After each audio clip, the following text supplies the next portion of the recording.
This last overlay scan video, I wanted to show you all how to use two indicators to create your own signal line and then to, test it to see if it crosses that signal line. For this scan, you're not going to be able to see much on the actual chart in terms of lines crossing over each other, but you can see upward trends in this particular scan. So for this one, I'm going to use the RSI and I'm going to use the exponential moving average, and we want to see that the RSI is crossing the EMA. So for this, I'll go ahead and get started, but in this case, the EMA is going to be the signal line, and then we're going to look for stocks that have where the RSI has crossed the signal line. So let's go ahead and jump into this. So I'm going to filter everything out like I usually do. So we're going to filter out the country, and we're going to filter out some of the closing price points. Okay. So we want greater than or equal to 1, and it's going to be less than or equal to, let's do 300. All right, and then the scan for this one is very simple. It's just looking at, we want to see the RSI, 14, right? We want to see that it's crossed the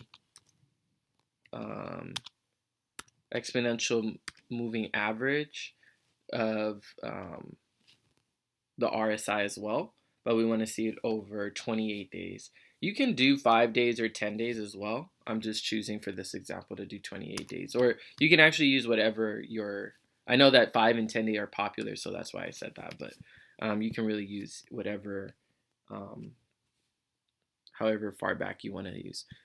And just keep in mind, exponential moving average puts more weight on the days closer to today than it does the further out. So for this case, 28 days ago, the 28th day is not going to give as much weight as yesterday.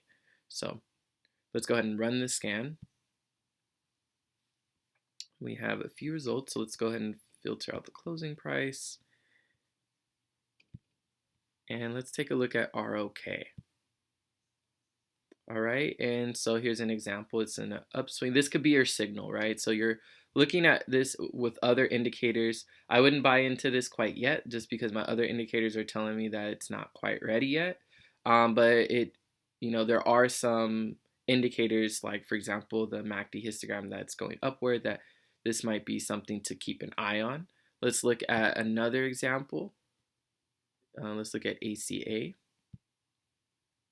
Right, here we go, is another example of one moving an uptrend.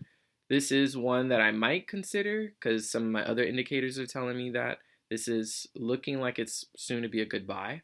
But point is that you have another indicator that you can use, or it's an example to show you how you can cross two different indicators and come up with your own results, or a quick way to find results for your trading strategy.